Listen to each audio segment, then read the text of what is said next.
The sun had barely started its descent, casting a golden hue over everything. It was supposed to be a beautiful day. A day to celebrate me, to feel appreciated. After all, it was Mother's Day. But as I sat in the dim light of my living room, I felt the weight of emptiness pressing down on my chest. The phone remained silent on the table in front of me, not a single call or message. I couldn't help but glance at the clock again. It had been hours, and the day was already slipping away, but still, there was no sign of my children, no greeting, no acknowledgement of the day that was supposed to be for me. I stood up from the couch, packing, the loneliness swallowing me whole. The house felt quieter than ever, despite its warm, familiar walls.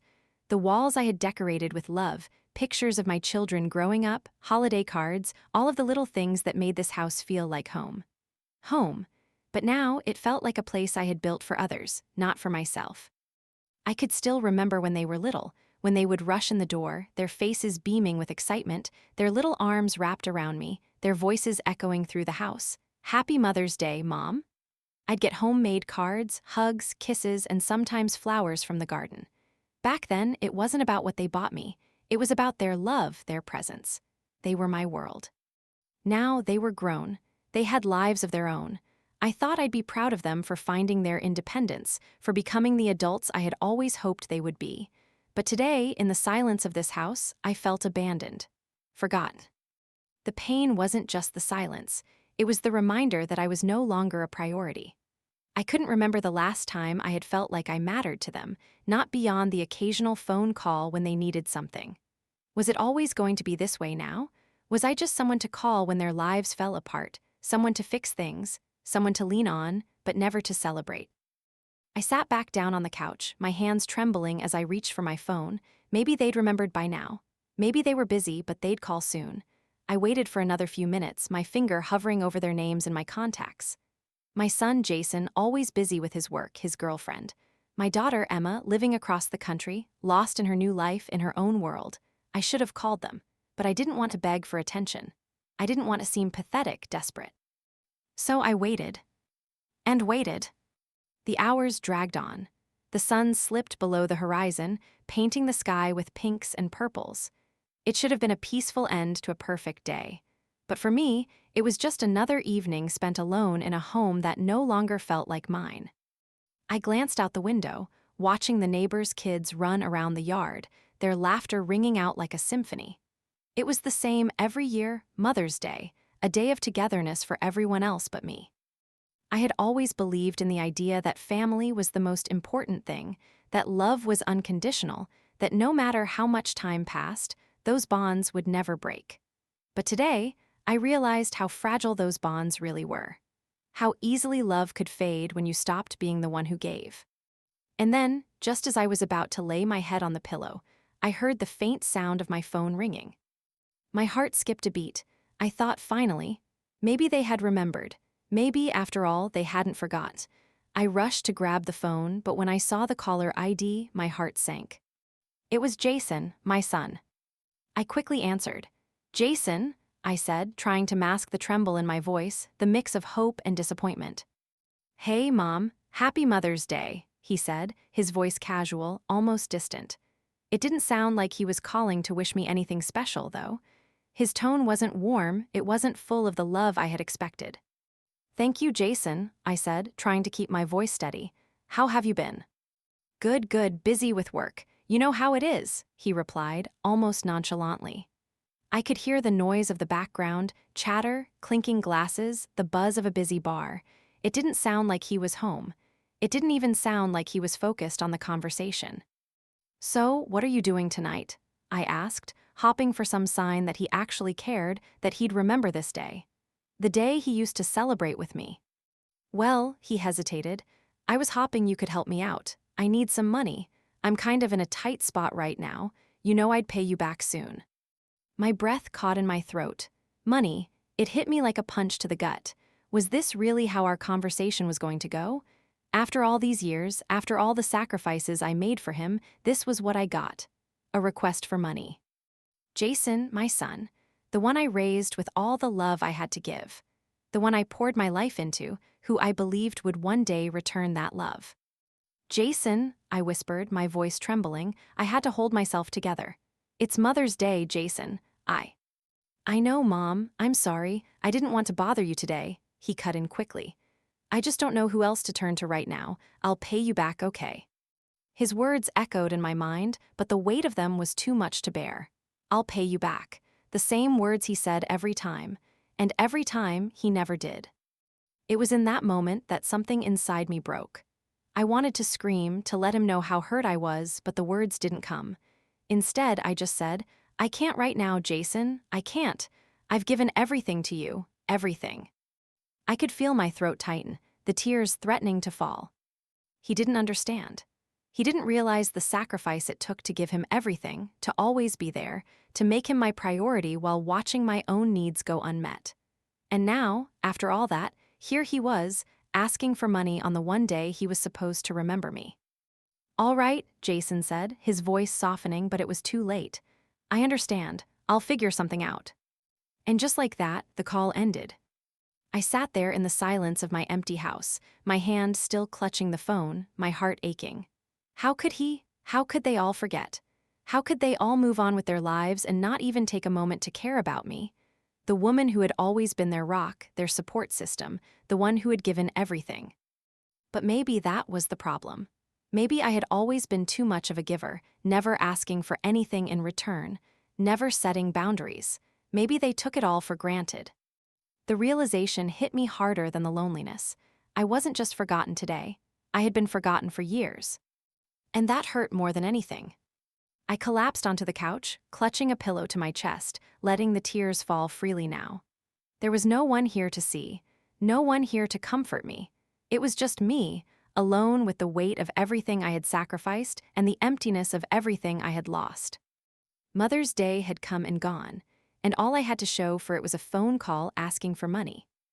That was all I was, a resource, an afterthought, and maybe, just maybe, that was how I had always been seen. The thought broke me in a way I couldn't describe. I wasn't just crying for the loss of this day, but for the years of unspoken pain that had led up to it. I wiped my tears, but it didn't stop the ache. The ache that was so deep, so raw, it felt like a wound that could never heal. Tomorrow, I would wake up and life would go on. But today was a reminder that sometimes, no matter how much love you give, it's never enough.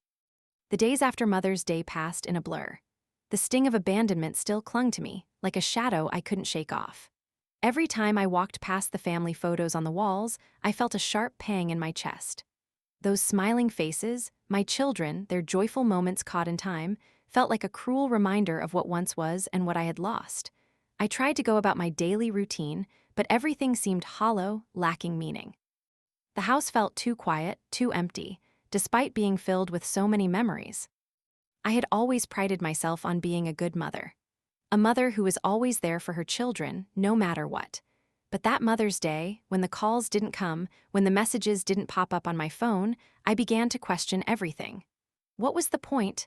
Was I just a placeholder in their lives, someone to call when they needed something, but not when they needed love? I tried to distract myself. I went for walks, read books, tried to fill the silence, but nothing worked. All I could hear was the echo of my own thoughts. Maybe they don't love me anymore. Maybe I've just become a burden. Those thoughts looped in my mind until I couldn't think of anything else. It wasn't until the following Tuesday that the phone finally rang again. I hadn't expected it. In fact, I had stopped expecting it. The screen lit up with Jason's name. My heart skipped a beat. For a moment, I hesitated, staring at the phone in my hand. Was this another call asking for money? Another reminder that I was nothing more than a resource for him? I took a deep breath, trying to calm the fluttering anxiety in my chest. I could feel the old patterns, the guilt, the need to be there for him no matter what, fighting with the anger and disappointment I'd been carrying for days. Slowly, I swiped the screen to answer. Jason, I said, my voice softer than I intended. I didn't want to sound like I was waiting for a fight, but I couldn't hide the weariness in my tone. It had been so long since I had heard from him, and the call felt too important to just be a casual check-in. Hey, Mom, he replied, his voice a little strained, like he had been rehearsing what to say. How are you? It was such a simple question. And yet, in that moment, I realized how hard it was for me to answer. How could I tell him that I had been drowning in a sea of emotions for the past few days, that I had spent every waking hour feeling neglected, wondering if I had given too much of myself, if I had lost them in the process of loving them too hard? I'm okay, I said, forcing a smile that I knew he couldn't see. I could feel the walls I had built around myself slowly starting to crumble, but I kept them up, not ready to let him see the depth of my hurt. I've been doing some thinking. About what? He asked, his voice genuinely curious now, but I could hear the hint of something else in it. Guilt, maybe, or was it embarrassment? I paused, trying to find the words. I wasn't sure if I was ready to confront him with all the anger and sadness I had been holding back, or if I just wanted to hear his voice. Maybe, I thought, just maybe, things could go back to normal if I pretended like everything was fine. But the thought felt hollow. I knew that pretending would only hurt more. I started, my voice trembling slightly. I just don't understand, Jason. You and Emma, you didn't even call on Mother's Day. It hurt more than I thought it would. I always thought. Well, I thought that you both would remember me, but you didn't. There was a long silence on the other end of the line. I held my breath, waiting for his response. My heart raced as I wondered if he would apologize, if he would finally say the words I needed to hear. But the silence stretched out, pulling at the thin thread of hope I had left. Finally, he spoke, his voice quieter now. I know, Mom, I'm sorry, I've been distracted. With work, with my personal life, I've been caught up in a lot of stuff. But that's no excuse. I should have called, I'm sorry. I wanted to believe him. I wanted to believe that he had simply been too busy, too overwhelmed by life to remember me. But there was something in his voice, something that felt off. It wasn't the genuine apology I had hoped for, it was more of a rehearsed excuse, a way to end the conversation quickly and move on. I know you've got a lot going on, I said, my voice steady but carrying an edge of sadness. But I'm your mother, Jason. It would have meant the world to me just to hear from you, even for a few minutes. Just to know that I'm not forgotten. I could feel my chest tighten as I spoke, the words coming out in a rush, as if I was finally letting out everything I had been holding in for days.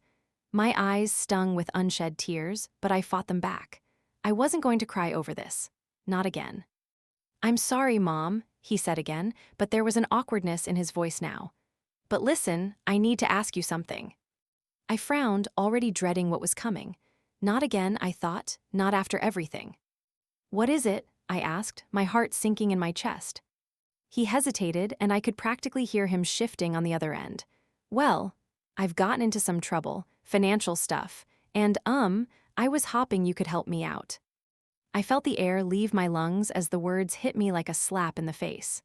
My pulse quickened, and I felt my throat close up. It wasn't the request itself that shocked me, it was the timing, the fact that he hadn't even acknowledged the hurt he had caused, that he was asking for money again without a second thought. Jason, I started, struggling to find the words. I can't keep doing this. I can't keep giving and giving, only to be left out in the cold every time I need you. I know, Mom, I know I've asked a lot from you, but this is different. I really need this and I'm desperate, he pleaded, his voice now taking on a tone of urgency. I'll pay you back, I just don't know who else to turn to. His words stabbed at me, each one digging deeper into the wound I had been trying so hard to ignore. I'll pay you back? How many times had I heard that? How many times had I given him money, only for him to disappear once he had what he needed? I closed my eyes, taking a deep breath. I didn't want to say what was in my heart. I didn't want to admit how angry and hurt I was. But I had to. I couldn't keep pretending that everything was fine. I've helped you so many times, Jason. I've sacrificed so much for you, for both of you. But it's never enough, is it? No matter what I do, it's like I'm just a stepping stone for you to get what you need. There was a long pause before he answered, and when he did, his voice sounded smaller, almost like a child who knew they had disappointed their mother. I'm sorry, Mom. I really am. I didn't mean to make you feel like that, but I don't have anyone else.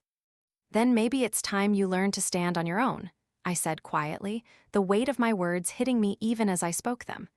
I can't keep being the one who holds you up. The silence that followed felt heavier than anything I had experienced in a long time. I wanted to say more, to express how hurt I was, but I couldn't find the strength.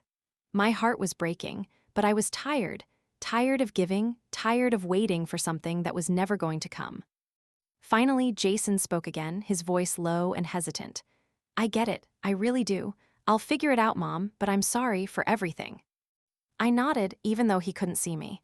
Goodbye, Jason. And with that, I hung up. The weight in my chest didn't lift. In fact, it felt heavier than ever. The days blurred together after the phone call. I couldn't shake the bitter feeling that had settled deep in my chest, like something lodged in the pit of my stomach, too heavy to be ignored. Jason's apology had felt empty, like a formality, like something he had been forced to say. Maybe he did feel bad, maybe he didn't, but the way he'd spoken to me, the way he seemed to have no real understanding of the depth of my hurt, it had left me cold. I spent most of that week in a daze, moving through my daily routine without truly living in it. I went to the grocery store, made dinner, did the laundry, but everything felt monotonous. The same routine, the same house, the same empty silence. I couldn't stop thinking about the phone call, couldn't stop thinking about how everything had changed. And then there was Emma, my daughter. She hadn't even called on Mother's Day either. I thought maybe it was just Jason, maybe he was the one who had become so disconnected, but no, she had forgotten too. Or maybe she hadn't, but like Jason, she had gotten too busy with her own life to care. The realization hit me hard. My children, the ones I had raised with love and care, the ones I had sacrificed everything for, were becoming strangers to me. It felt like I was watching them drift away, like they were slowly slipping out of my grasp, and I couldn't do a thing to stop it. By the end of the week, I knew I couldn't keep living like this. I had to confront them. I had to say something, anything, to make them see how much their actions had hurt me, how much they had taken me for granted. I couldn't sit in silence anymore, waiting for them to come to me. So I called them, both of them, Jason, Emma. They both agreed to come over for dinner that weekend.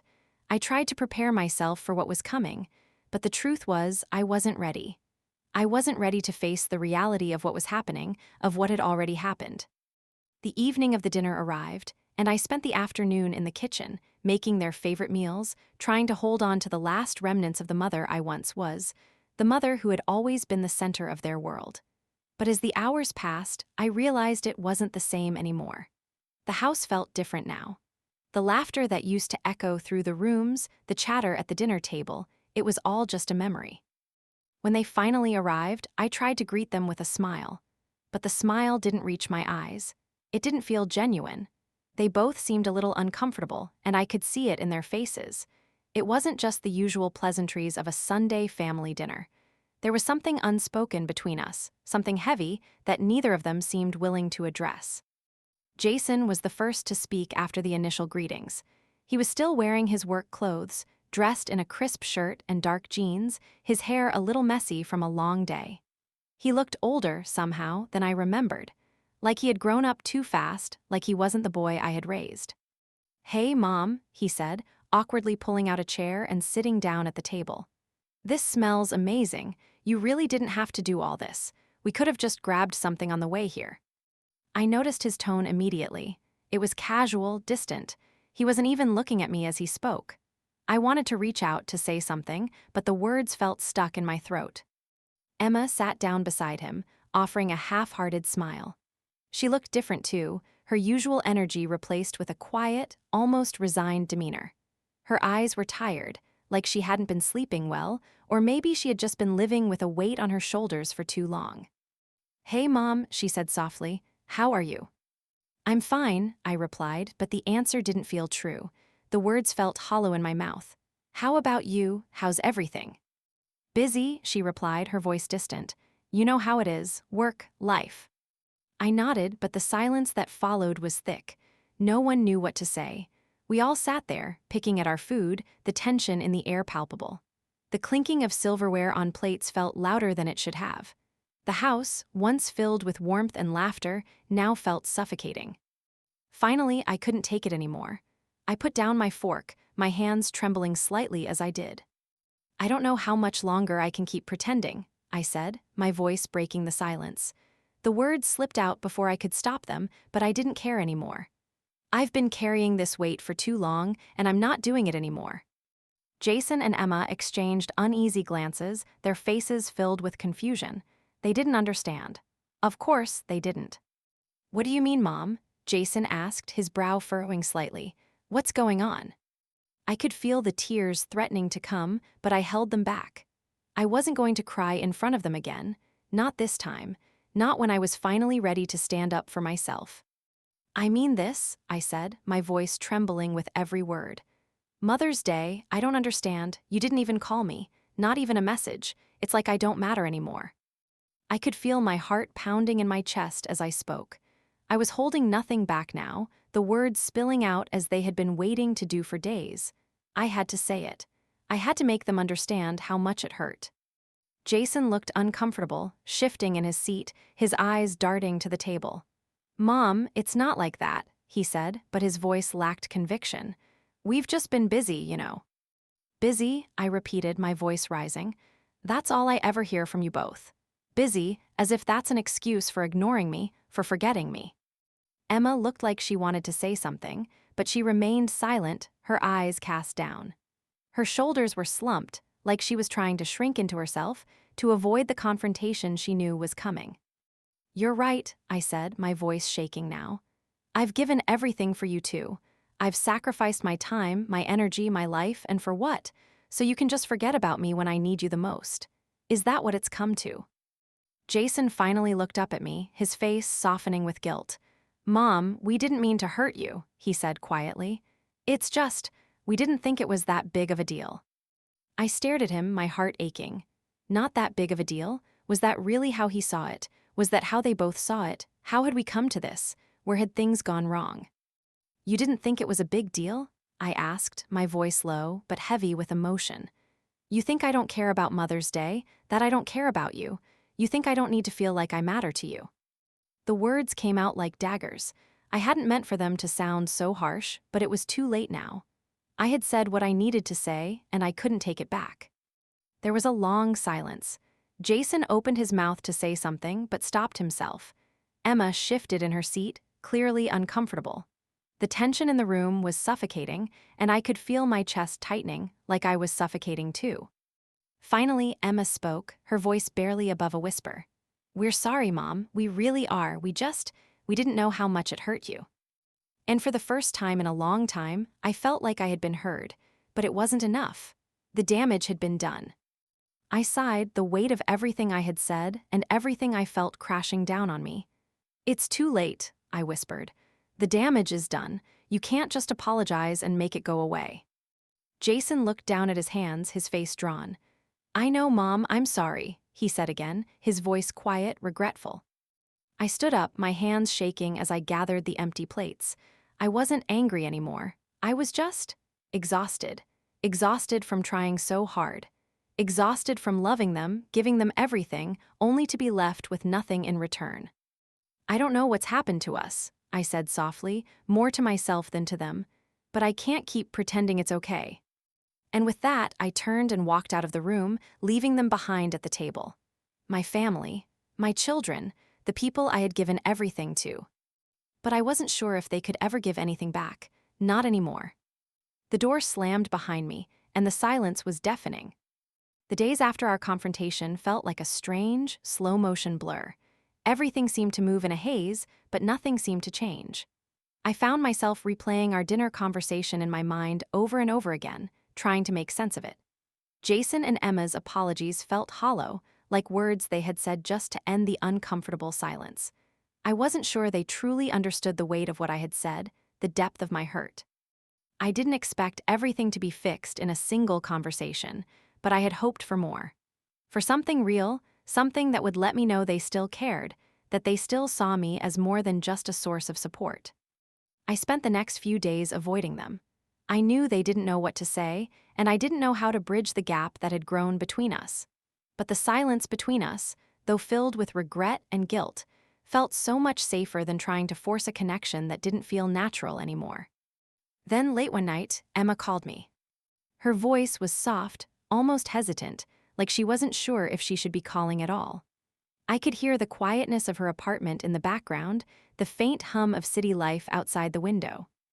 Hey, Mom, she said, her voice barely audible. Can we talk? I felt a knot tighten in my chest. I had no idea what was coming, but I knew this conversation wasn't going to be easy. The guilt, the tension, It was all still there. But maybe, just maybe, Emma was finally ready to open up. Of course, I said, sitting down on the edge of the couch. I braced myself, knowing that whatever came next would change things, whether I was ready or not. She hesitated, and for a long moment, the line was quiet.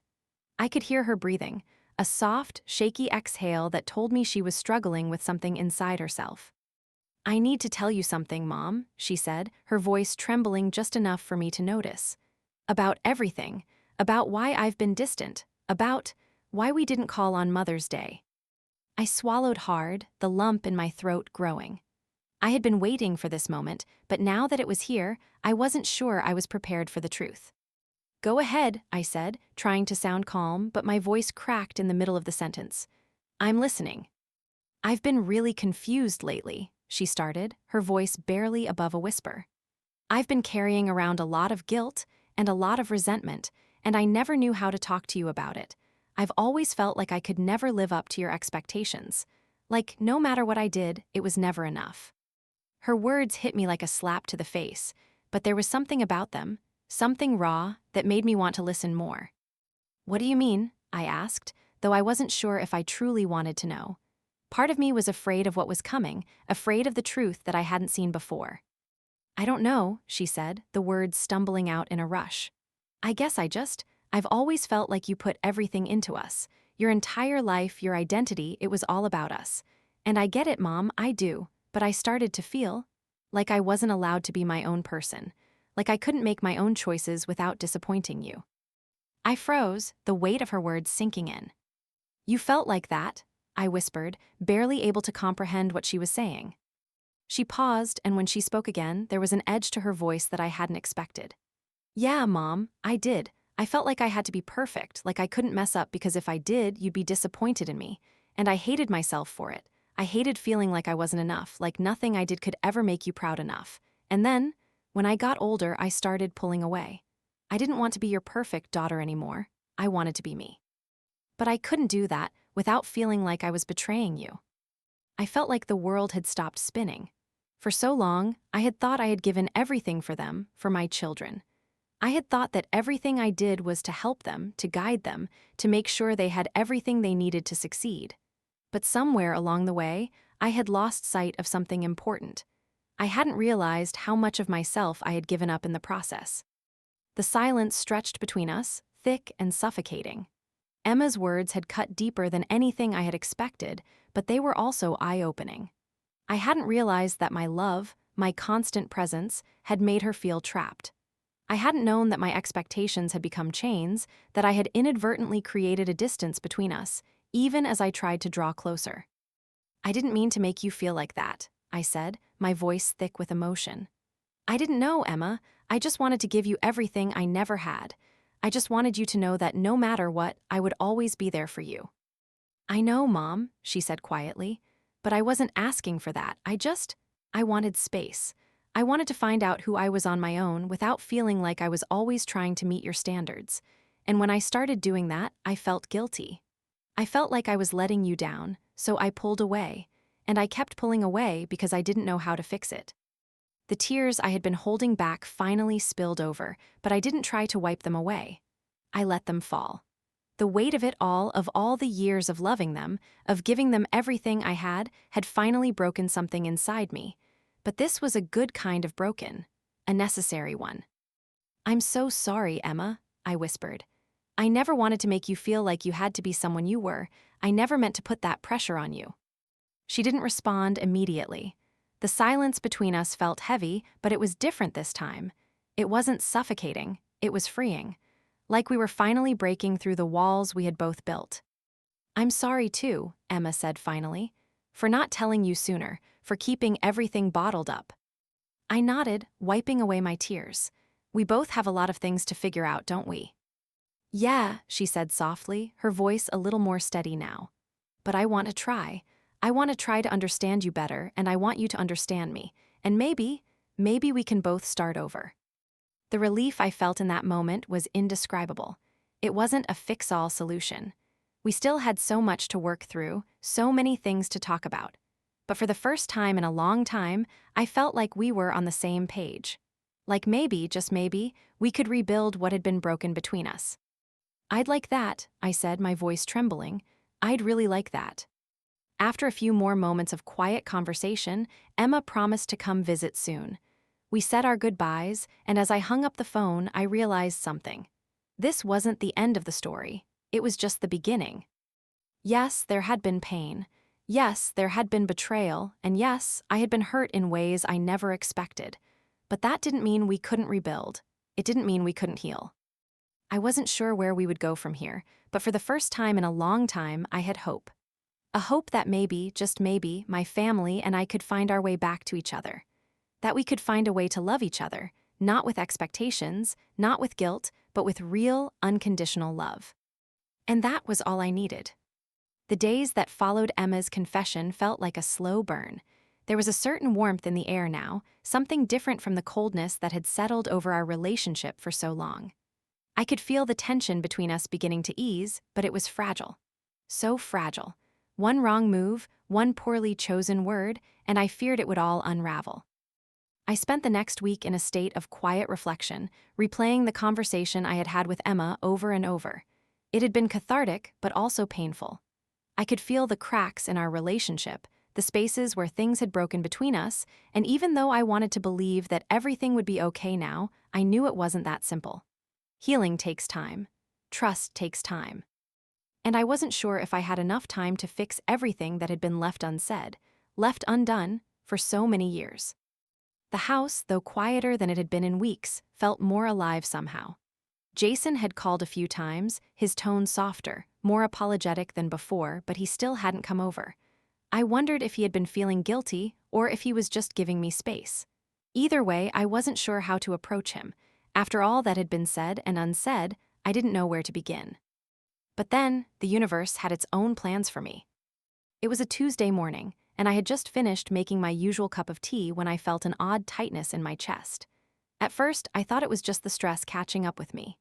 My body had a way of manifesting emotions in physical form, tension, fatigue, pain, and I chalked it up to the emotional roller coaster I'd been riding for weeks. But as the minutes passed, the pressure in my chest worsened, and I realized it wasn't just stress. It wasn't something I could ignore. I stumbled to the kitchen counter, gripping the edge for support as my vision blurred and my head spun. The tightness spread across my chest, and I felt a cold sweat break out on my forehead. Is this what a heart attack feels like? The thought struck me like a punch to the gut. I had never thought much about my own mortality before. I had always been the one who took care of everyone else, who ran the household, who did the worrying. But now, as I gasped for breath, I realized I had never truly considered that I might not always be there to hold everything together. I fumbled for my phone and dialed 911, my hands shaking uncontrollably. The operator's calm voice barely registered in my mind as I tried to explain what was happening. Everything felt so surreal, as though I was watching myself from outside my own body. My breath came in shallow, panicked gasps as I waited for help. The ambulance arrived in what felt like an eternity, but was probably only a few minutes. The paramedics were quick, their faces professionally calm, their hands efficient as they hooked me up to oxygen and took my vitals. I didn't feel like I was in control anymore. My world had become a blur of sirens, flashing lights, and medical jargon that I couldn't quite follow. As they wheeled me into the hospital, I thought about how ironic it all was. Here I was, at the mercy of strangers, in the midst of a health crisis that I hadn't seen coming. I had spent years taking care of everyone, sacrificing my own health and happiness for my family, and now, at my lowest moment, I was alone. Alone in a sterile hospital room, with nothing but the soft beep of a heart monitor to keep me company. The doctors ran tests, and after what felt like hours, they confirmed that it wasn't a heart attack, but rather a severe panic attack brought on by stress. The news was a relief, but it didn't erase the hollow feeling inside of me. I had never felt so vulnerable, so helpless. All the love and care I had given to my family, and now here I was, sitting in a hospital bed with no one around to hold my hand, no one to tell me that everything would be okay. It wasn't until the following morning that Jason finally called. His voice was frantic, filled with concern. I could hear him packing in the background, the sounds of his hurried footsteps echoing through the phone. "Mom, what happened?" he demanded, his voice thick with worry. I just heard from Emma. Are you okay? Why didn't you tell me you were in the hospital? I closed my eyes, the exhaustion from the previous night weighing on me. I wanted to be angry at him for not being there, for not calling sooner. But I couldn't summon the energy for that. I was too tired, too emotionally drained to be anything but calm. I'm fine, Jason, I said quietly, my voice hoarse. It wasn't a heart attack, just a panic attack. I'm okay now. His voice cracked, and for the first time in a long time, I heard the boy I had raised, the one who still cared, the one who was scared. I didn't know, Mom. I didn't know it had gotten this bad. I should have been there for you. You weren't the only one, Jason, I said softly, the words slipping out before I could stop them. I've been carrying this burden for so long, trying to be strong for everyone else, but I can't keep doing it anymore. I need you. I need you both. There was a long silence on the other end of the line, and for a moment, I thought he had hung up. But then I heard him sigh deeply, like he had finally understood what I had been trying to say all along. I'm sorry, Mom. I know I've been selfish. I haven't been there for you, and I should have been, he said, his voice cracking with emotion. I'll come to see you. I promise. I'm not going to let you go through this alone. I closed my eyes, the tears coming without warning. I hadn't realized how much I needed to hear those words until they were spoken. I'm not going to let you go through this alone. It was everything I had been waiting for. Everything I had needed to hear. I'll be okay, Jason, I said, my voice shaking. But you have to understand something. I need you to be here, not just when things are bad, but all the time. I need to know that I matter. That I'm not just the person who fixes things when everything falls apart. I know, Mom, I know, he whispered. I'm so sorry. And for the first time in a long time, I believed him. Maybe this was the wake-up call we needed. Maybe this was the turning point, the moment where everything changed. The next few days passed in a blur of visits, calls, and medical tests. Jason came to the hospital every day, sitting by my side, holding my hand, even though I knew he had work to do. Emma came too, though she was quieter, more withdrawn than usual. There was still a distance between us, a gap that couldn't be bridged in a matter of days, but I could feel her trying. I could feel her wanting to be better, wanting to make things right. And though the road to healing wasn't going to be easy, it felt like we were taking the first steps. I couldn't change everything overnight. I couldn't undo the years of neglect, of hurt, of unspoken words, but I could try. We all could. And maybe, just maybe, that was enough. As I lay in that hospital bed, my chest still tight with a mixture of relief and lingering fear, I realized that this moment, this crisis, was a turning point. It wasn't the end of the story. It was the beginning of something new. Something fragile, something uncertain, but something worth fighting for. And for the first time in a long time, I felt hope. It was a Thursday when everything changed again. I had just begun to feel like maybe, just maybe, things were starting to settle. The swelling in my chest from the panic attack had gone down, and I was finally able to breathe without the tightness squeezing at my heart. Jason and Emma had been visiting regularly, and though there were still so many things left unsaid, the air between us felt lighter than it had in months. I had moments when I allowed myself to believe that we could work through everything, that the cracks between us could be repaired. But then, something happened that I wasn't prepared for, something that hit me like a freight train. It was late in the afternoon, the sunlight filtering through the window of my bedroom. I was lying in bed, scrolling through my phone when I saw a text from Emma. My heart leapt, thinking maybe she was coming by again, or maybe just checking in. She had been better lately, a little more present, a little more open. The message she had sent, though, was short and simple. Mom, we need to talk. Can you call me? Something in my gut twisted. The words didn't seem like a call for a simple conversation. There was an urgency in her tone, an undercurrent of something I couldn't quite place. I glanced at the clock. It was just past 4:00 p.m. I tried to brush away the anxiety creeping up inside me as I hit dial and brought the phone to my ear. Hey, Emma, what's up? I asked, my voice calm but the unease creeping in. I tried to sound casual, to reassure her that I was here for whatever she needed, but inside, my mind raced with questions. Why hadn't she just called earlier? Why this sense of urgency? Mom, her voice was different. She sounded distant, almost apprehensive, like she was preparing to say something heavy. I don't know how to say this.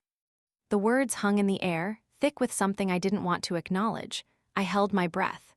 What could she possibly need to say that sounded so serious?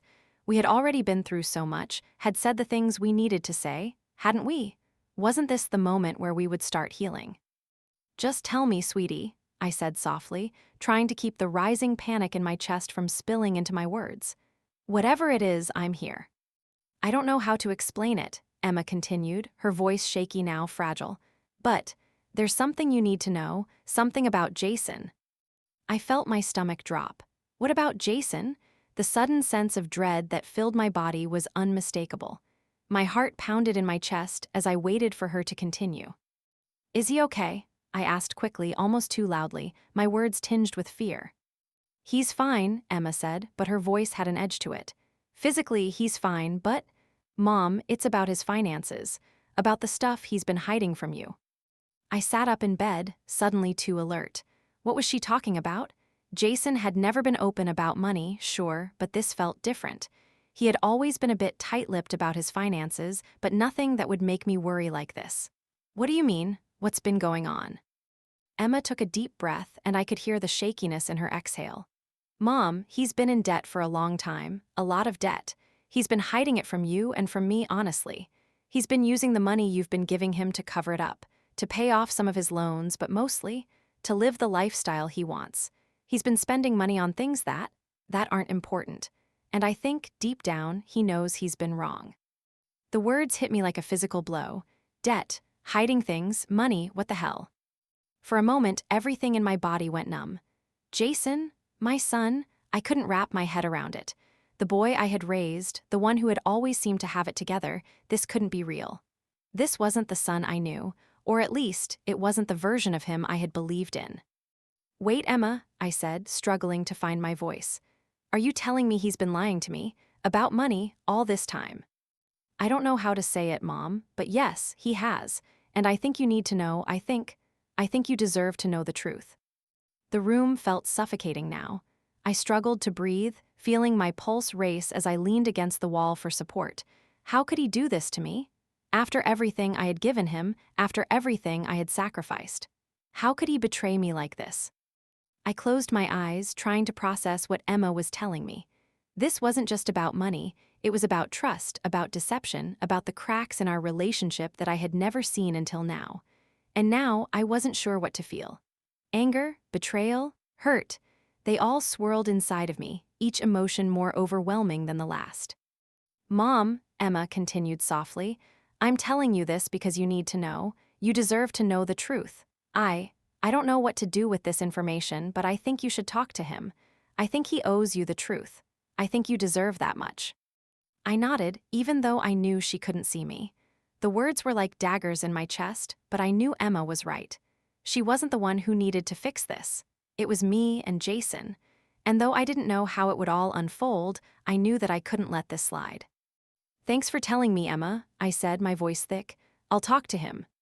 "Just be careful, okay?" she warned, her tone laced with concern. "He's not going to take it well, but I think you need to hear it from him. You need to have that conversation." "I will," I whispered, barely hearing her as the weight of the conversation settled over me.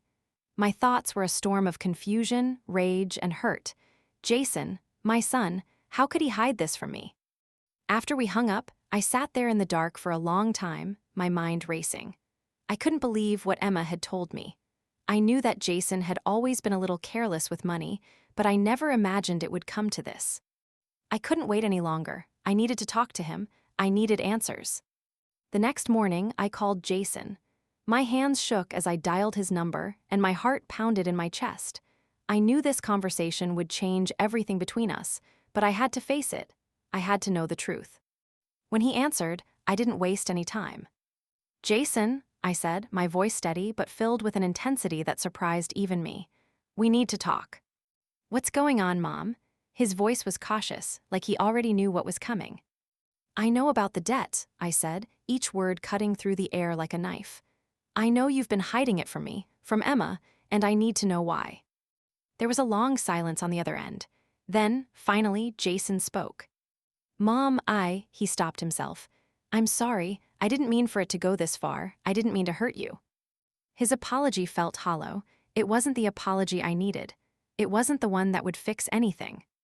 "You've been lying to me, Jason," I said, the words coming out more forcefully than I intended. "You've been hiding this from me for so long, and I don't understand why. After everything I've done for you, after all I've given, this is how you repay me." "I didn't want to disappoint you," he said quietly. "I didn't want you to know. I was embarrassed, Mom. I didn't want you to see how much of a failure I am." The word stung. A failure? I didn't know what to say. He was my son, and I loved him more than anything, but right now, I didn't know how to reconcile this version of him with the son I thought I knew. "I don't care about the money, Jason," I said, my voice breaking now. "I care about you, but you have to start being honest with me. You have to start letting me in. I can't fix what's broken if you don't let me."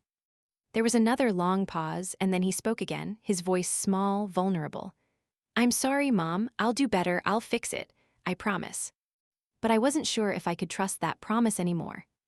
The days after the conversation with Jason were a blur of emotions I couldn't quite process. It wasn't just the weight of his debt that troubled me, it was the betrayal.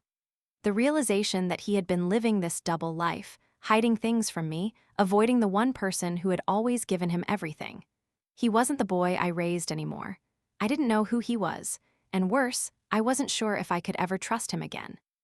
But the hardest part wasn't that. The hardest part was the thought that, no matter how hard I tried to reach him, something had already broken between us. A part of me, the part that believed family could overcome anything, had cracked, and I wasn't sure if I could ever glue it back together. Jason had promised to make things right, but his promises felt like empty words. We'd been here before, where he swore to change, where he told me everything would be better. But time after time, I was left with nothing but broken promises and disappointment. The trust I had given him for years was slowly slipping through my fingers, and I didn't know how much more I could give. I spent the following days in a state of emotional exhaustion, trying to hold everything together while the cracks in my family deepened. I didn't know how to fix things. I didn't know if I even could. Every attempt to mend what had been broken felt futile. Jason's calls, his promises, his apologies, they all seemed like a band-aid over a wound that needed stitches. And Emma, though she had opened up to me, was still carrying her own baggage. There were too many walls between us, too many things left unsaid. The truth was, I had been so focused on trying to fix Jason that I had neglected the distance growing between me and Emma. She had her own secrets, her own struggles, and we were all walking around with emotional scars that we didn't know how to address. One evening, as I sat alone in the quiet of the house, the phone rang again. This time it was Emma. Her voice, when she spoke, was quiet, strained. There was something different about her tone, something that made my heart race with fear. "Mom, we need to talk," she said, her words carrying a weight I hadn't expected. "Please, can you meet me tomorrow?" My heart sank. I didn't know what this conversation would bring, but I knew one thing: it wasn't going to be easy. I felt the familiar ache in my chest, the fear of more hurt, more disappointment, but I couldn't avoid it. If we were going to have any hope of healing, we had to face the truth. We had to talk.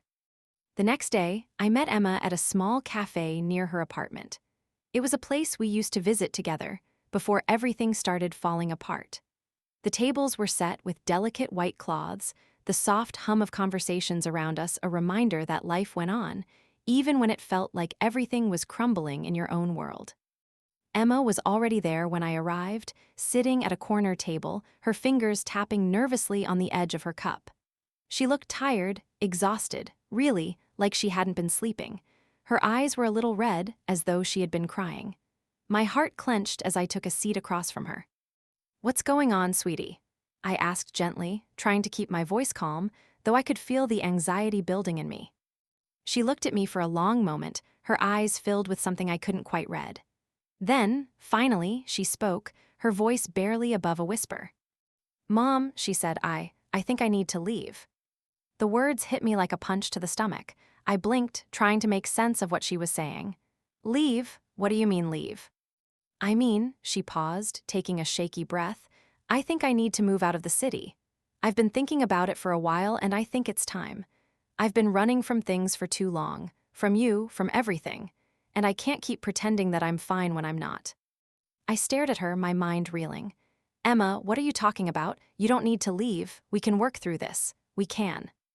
No, Mom, she cut me off, her voice firmer now. I've been trying to fix everything with you, with Jason, and I've realized that I've been ignoring what's going on inside of me. I've been holding on to so much guilt, so much resentment, and I don't know how to fix it. I can't keep living like this. Her words stung, but I knew she was right. She had been carrying her own weight for so long, and I hadn't been there to help her carry it. I had been too focused on Jason, too consumed by my own hurt and disappointment, that I had neglected the pain Emma had been hiding. She had been struggling with something I hadn't even seen, and now she was walking away from me, from the family we had once been. Emma, please don't do this, I pleaded, my voice breaking. I know things haven't been easy, but we're family. We can work through it. We don't have to fall apart. She shook her head, tears welling up in her eyes. I've been trying so hard, Mom. I've been trying to make things work with Jason, with you, with myself. But every time I think I'm getting somewhere, I realize I'm just lost. I don't know who I am anymore. And I think I need to go away and figure it out. I need space. I didn't know what to say. The words wouldn't come. I wanted to beg her to stay, to tell her that everything would be okay, that we would fix it all. But I knew I couldn't. She needed this. She needed to find herself again, just like I had to. I don't want you to go, Emma, I whispered, the words thick with emotion. But if this is what you need, I understand. She looked at me, her face a mix of sadness and relief. I'm sorry, Mom. I didn't want to hurt you. I don't know how to be the daughter you want me to be, and I can't keep pretending that I'm okay when I'm not. I reached across the table, taking her hand in mine.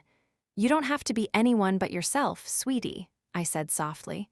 I've loved you for who you are, not for who I wanted you to be, and I always will. For a moment, we sat in silence, the weight of the conversation settling over us. It wasn't the happy ending I had hoped for, but it was the reality we were facing. Emma needed space. She needed to find herself, to heal, just as I had been trying to do. I'll always love you, Mom, she said, her voice barely audible. I just need time to figure out who I am. I love you too, Emma, I whispered, squeezing her hand. Always. We didn't say much more after that. The goodbye wasn't dramatic. It wasn't even tearful, though the pain in my heart was unbearable. She stood up, gave me a brief hug, and walked away, the sound of her footsteps fading as she disappeared out the door. I sat there for a long time, my hand still resting on the table where hers had been. The cafe around me felt distant, like I was in another world. My daughter, the one I had loved and raised, had just walked away, and all I could do was let her go. It was the hardest thing I had ever done. The door closed behind her, and I was left in the quiet. My family, my life, everything I had known, it felt shattered, like pieces of glass I couldn't put back together. But I knew one thing for sure, this wasn't the end. It couldn't be. The road to healing, to understanding, to forgiveness, it was a long one. And maybe, just maybe, I would find my way back to them. Maybe we would all find our way back to each other. But for now, I had to accept the truth that sometimes love means letting go. And as painful as it was, I knew it was the only way forward. That evening, as I stood alone in my living room, I looked around at the empty space. It was quiet now, too quiet. The laughter, the chatter, the love that once filled these walls felt like a distant memory. But deep inside, I felt something else stirring. Something faint, but real, hope. Hope that one day, we would find each other again. And when that day came, I would be ready. For now, though, all I had was the silence and the space to heal. And maybe, just maybe, that was enough.